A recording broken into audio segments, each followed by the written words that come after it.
When Detective Sarah Chun arrived at 247 Maple Street in Riverside, Oregon on the morning of March 15, 2020, Linda Patterson, age 67, had been found dead in her living room. But Detective Chun didn't know that.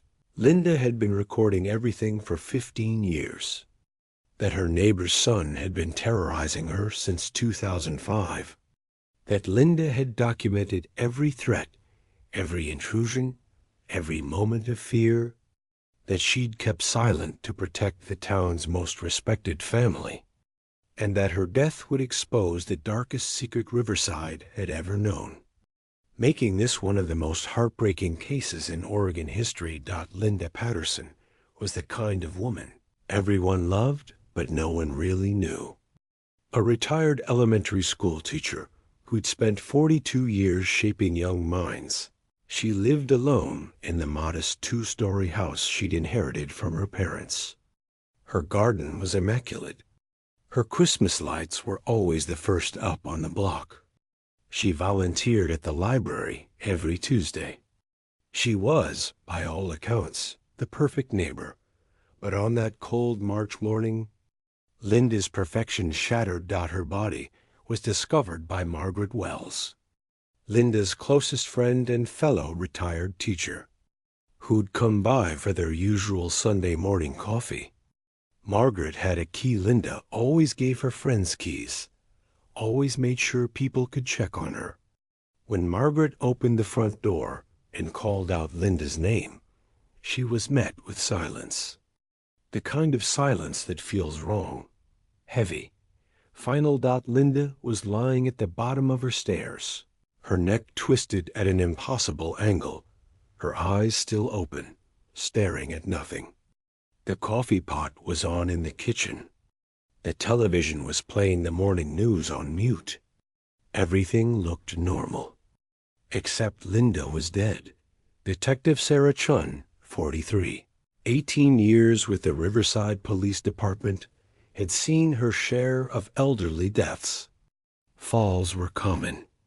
Tragic, but common.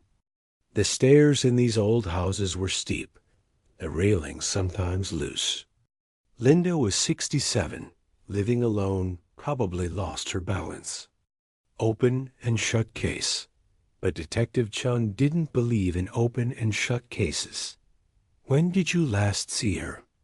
Chun asked Margaret, who was sitting in the patrol car, wrapped in a blanket despite the mild spring morning, shaking uncontrollably.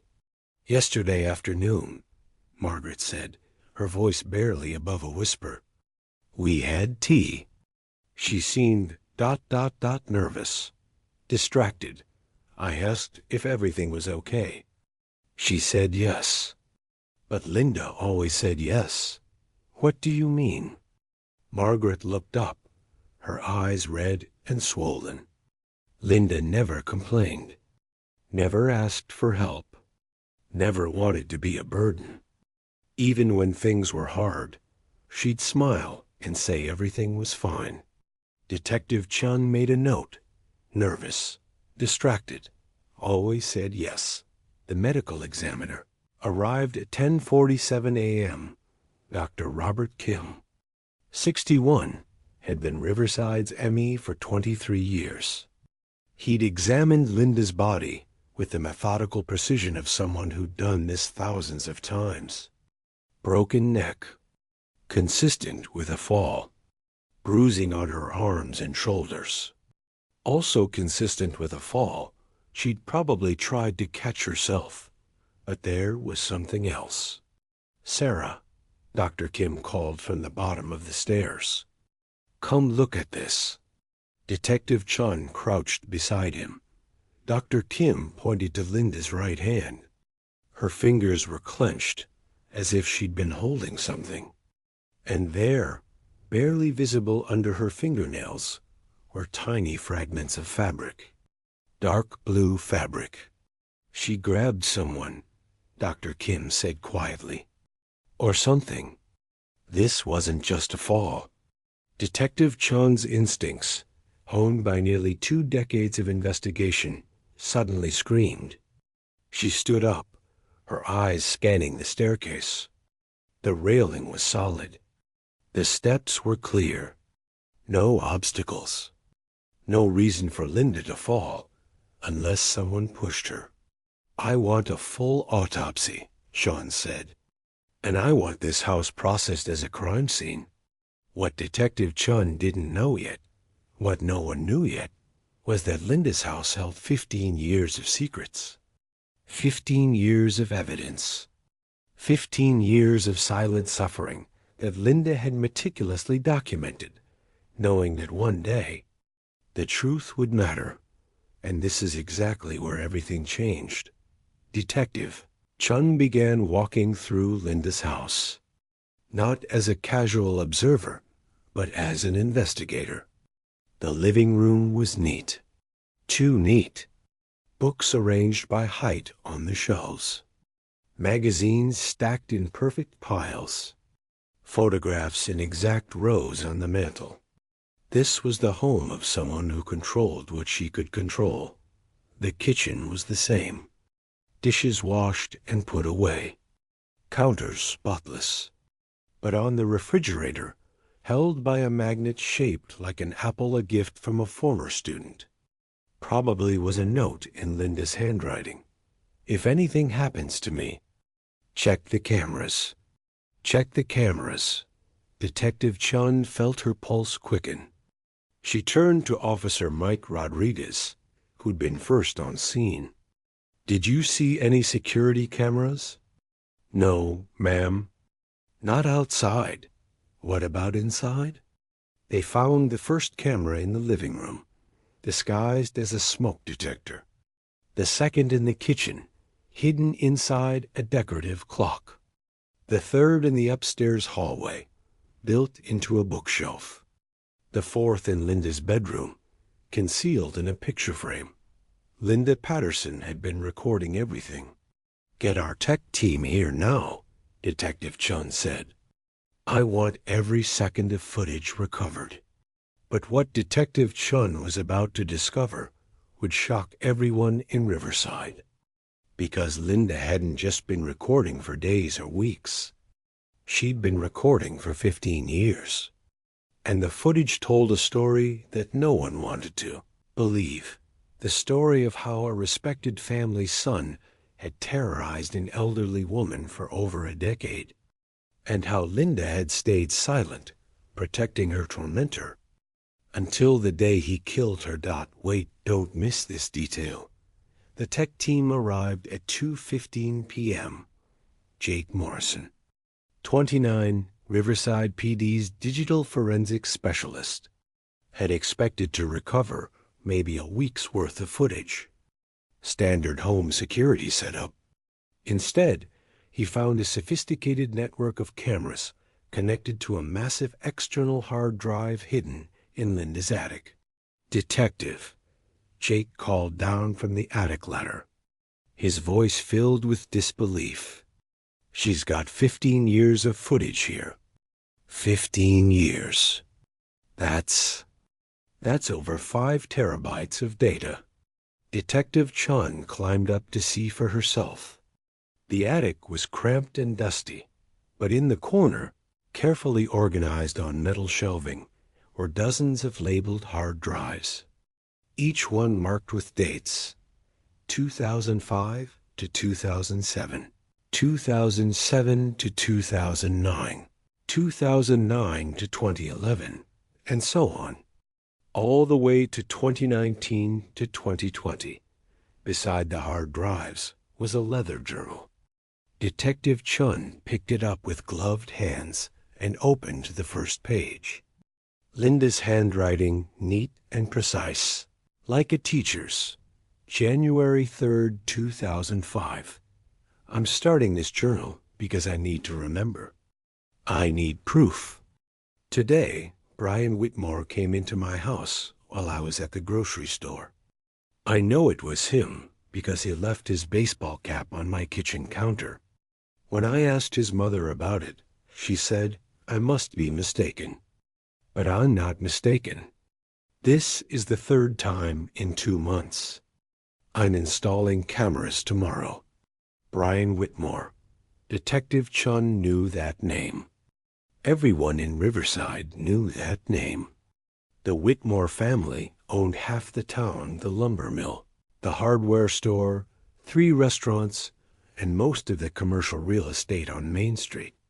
Thomas Whitmore, Brian's father, was on the city council. Catherine Whitmore, Brian's mother, chaired every charity board in the county. They were Riverside royalty.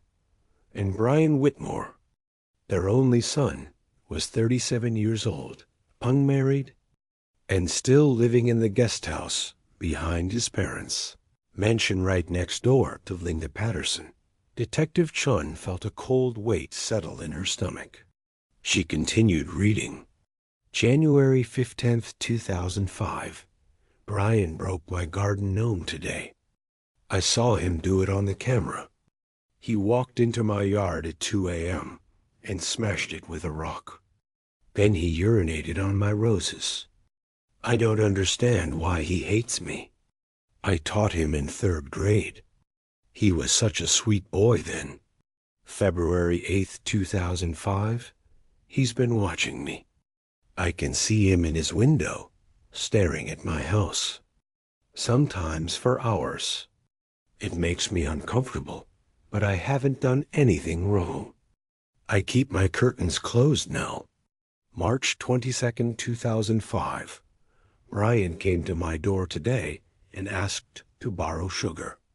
When I went to get it, he followed me inside without permission. He stood too close. He touched my shoulder. I asked him to leave. He smiled and said, "This is a nice house, Miss Patterson. Be a shame if something happened to it." I locked all my doors after he left. The entries continued, page after page, year after year. A chronicle of escalating harassment that Linda had endured in silence. April 10th, 2006. Brian killed my cat. I found Whiskers in my backyard with his neck broken. The camera shows Brian climbing my fence at 3 a.m. I can't report this. The Whitmores own this town. No one would believe me. September 3rd, 2007. He's breaking in regularly now. Always when I'm not home. He moves things, takes things, leaves things. Yesterday, I found a dead bird in my refrigerator. The camera shows him using a key. He must have made a copy somehow. I changed all my locks.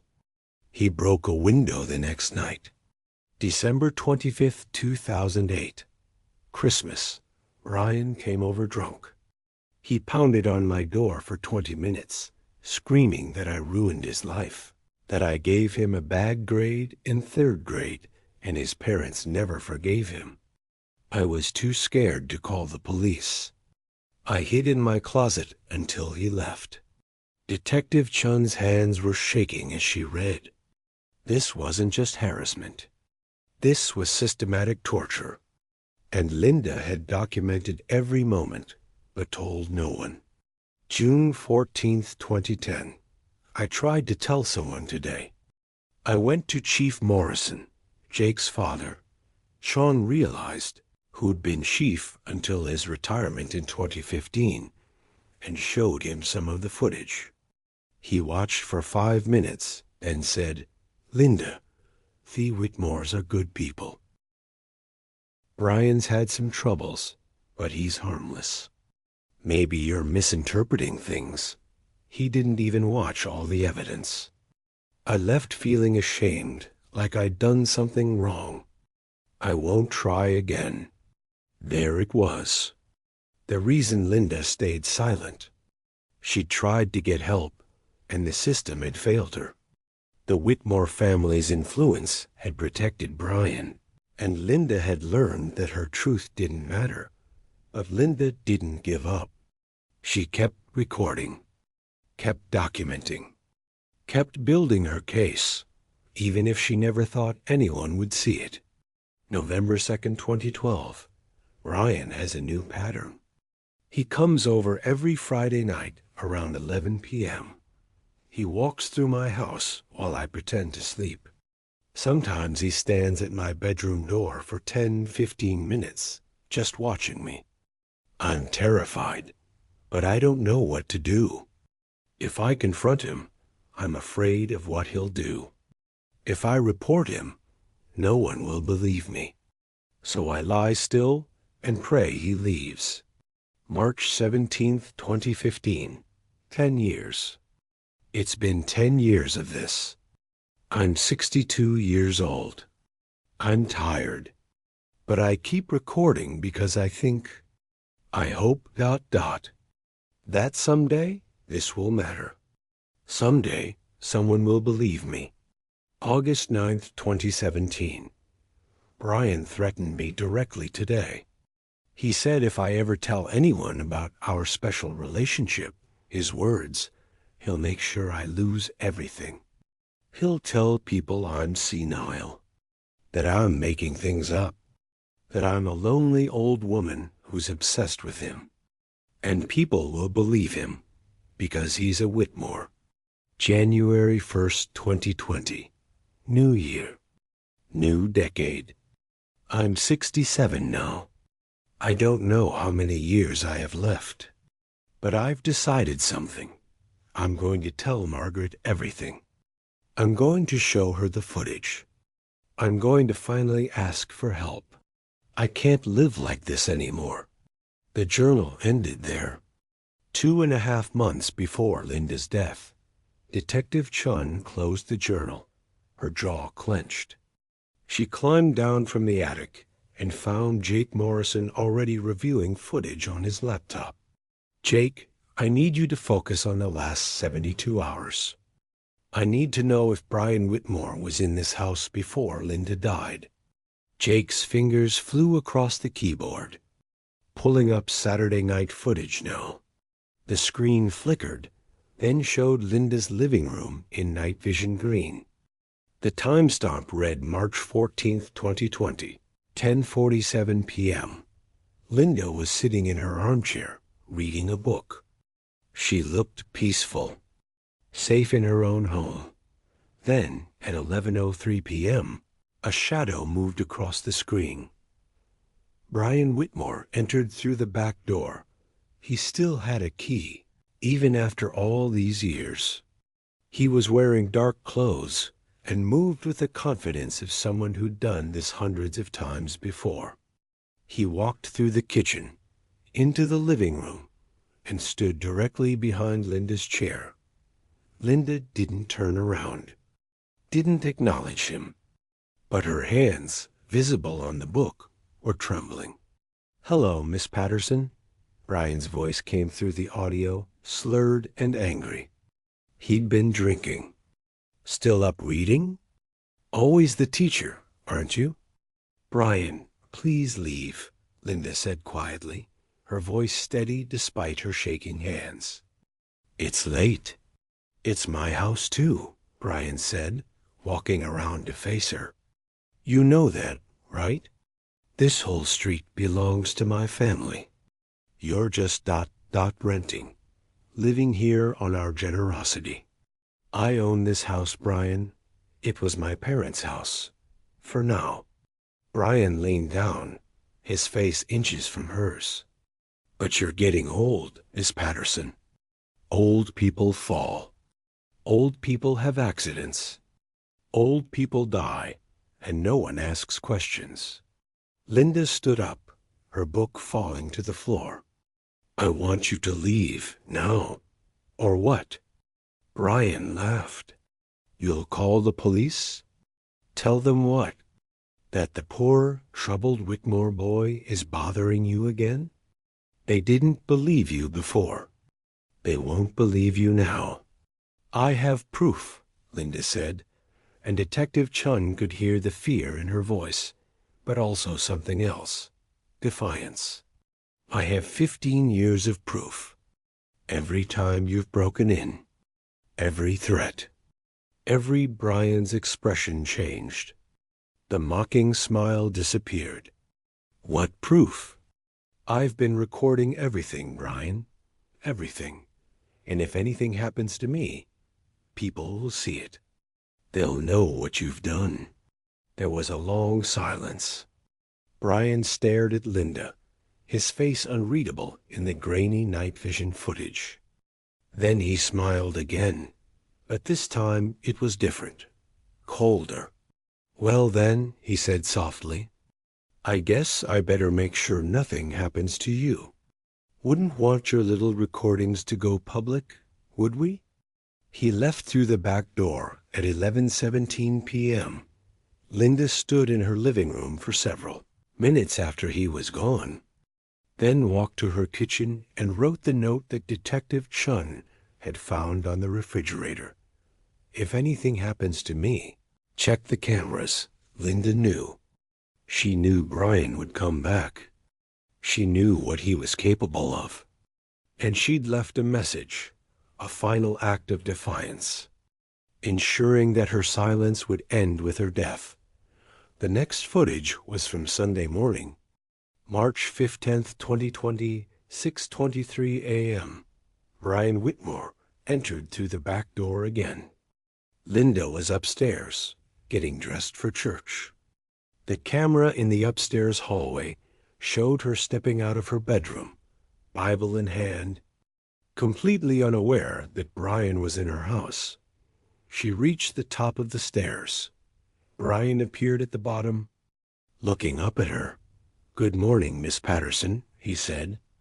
"Going to church? Going to pray for your soul?"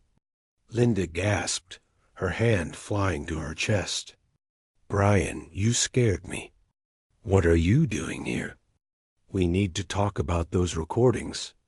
"I don't want to talk to you." "Please leave. Can't do that." Brian started climbing the stairs, slowly, deliberately. "See, I've been thinking about what you said last night. About having proof. About people seeing it if something happens to you. And I realized something."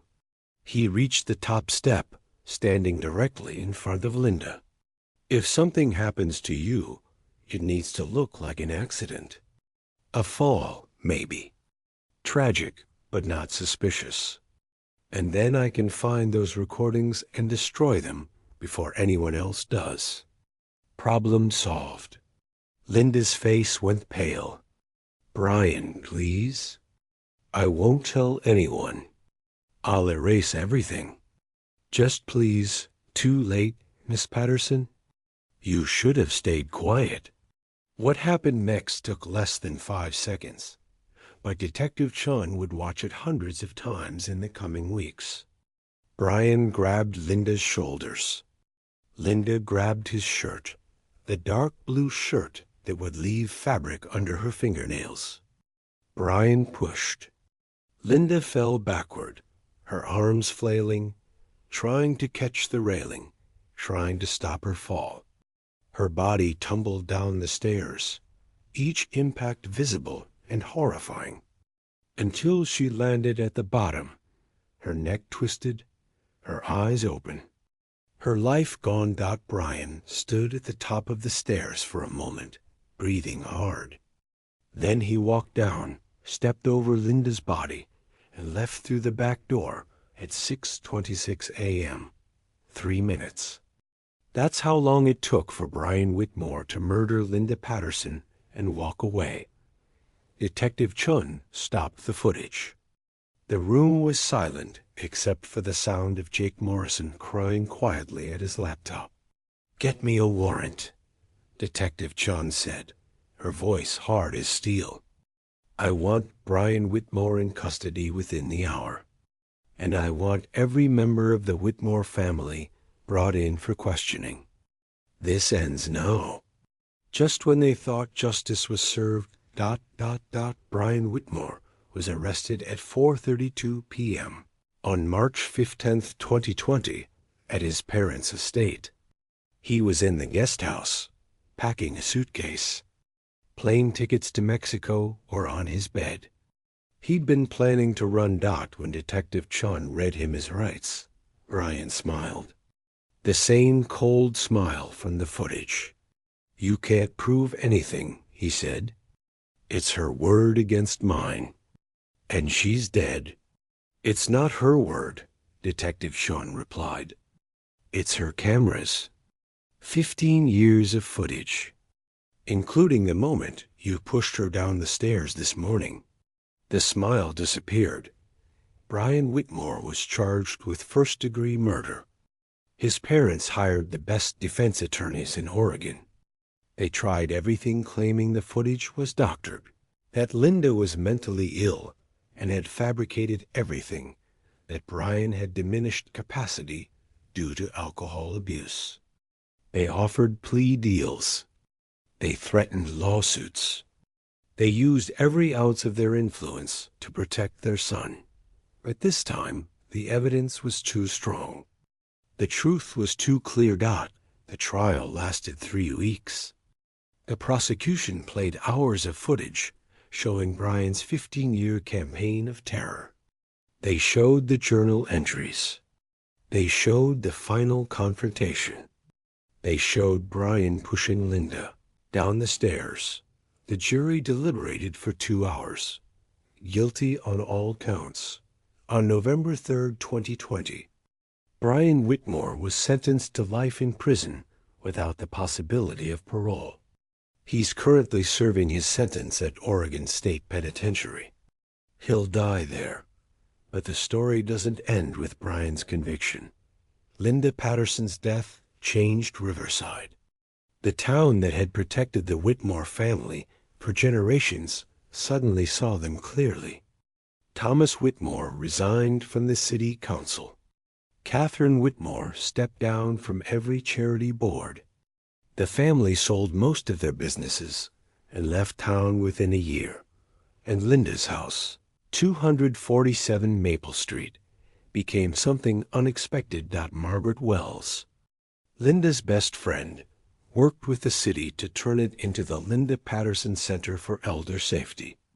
It's now a resource center for elderly residents experiencing harassment, abuse, or threats. It offers free security cameras, legal assistance, and most importantly, a place where seniors can tell their stories and be believed. The center has helped over 200 elderly residents in the 4 years since it opened. 12 cases of elder abuse have been prosecuted. Countless others have been prevented. Linda's cameras are still there, in the living room, preserved behind glass as a reminder. Silence protects abusers. Documentation protects victims. Every Tuesday, Margaret Wells gives tours of the center to school groups. She tells them about Linda Patterson, the teacher who spent 42 years educating children, and then spent 15 more years teaching one final lesson: that truth matters, that evidence matters, and that even in death, victims can speak. Linda Patterson, age 67, murdered March 15, 2020, Riverside, Oregon. Justice served November 3, 2020. Her voice silenced, but her impact eternal. If you or someone you know is experiencing elder abuse, call the National Elder Abuse Hotline, 1-800-677-116. Linda's story matters. Make sure it's not forgotten.